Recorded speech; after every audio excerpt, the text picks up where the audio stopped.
आपको ऐसा नहीं लगता है कि जिस तरीके से आप तैयारी करके गए थे, एक ही सीट पर आप खुद अपनी सीट सिर्फ जीत कर आ पाए, इसके पीछे क्या कमी नजर आई आपको? स्ट्रेटेजिकली कहीं चूके आप? ना, बिल्कुल बहुत सारी चूक रही। क्योंकि सबसे पहला बात, काफी कम समय था, और कम समय रहने का भी कारण यही था कि उसमें दोषी हम खुद को ही मानते हैं। क्योंकि ये बातें अभी मैं सार्वजनिक नहीं कर सकता हूं।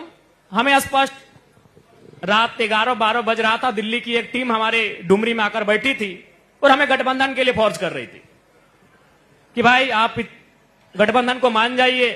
हमने कहा नहीं सर, इस बार तो हम लोग ठाने हैं कि हम लोग आंक लेंगे कि झारखंड में कोई नई राजनीति की संभावना है या नहीं है।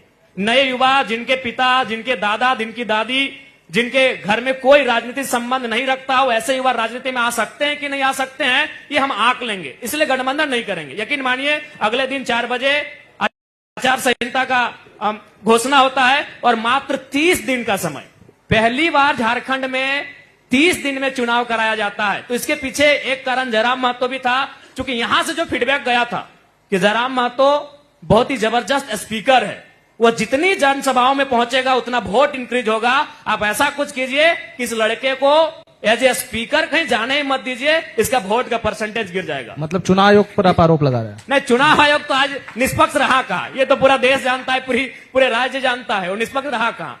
तो ये एक मेरी सच्चाई है, मेरी अभी तक सार्वजनिक मंच पर हूं, इसलिए मैं डायरेक्ट नहीं कर सकता हूं। लेकिन मेरा मानना है, उस रात को अगर हम गठबंधन धर्म को स्वीकार या मान लेते तो शायद इस बार भी चुनाव 4 या 5 चरण में होता। चूंकि 2019 का चुनाव आप भी जानते हैं 5 चरणों में हुआ था, इस बार का चुनाव मात्र 2 चरणों में हुआ। अगर 5 चरण में होता तो मैं गारंटी देता हूं और 2-4 सीटें हमारी बढ़ती। चूंकि मुझे अपने शब्दों पर, मुझे अपने भाषणों पर पूरा भरोसा था कि मैं अगर जनता से कनेक्ट हो जाऊंगा तो वोट में इजाफा होगा। अच्छा, अब क्या लगता है कि अब जो है गठबंधन की ओर जाएंगे, चूंकि आपने अपना आकलन कर लिया? मैंने 1 साल का अनुभव किया,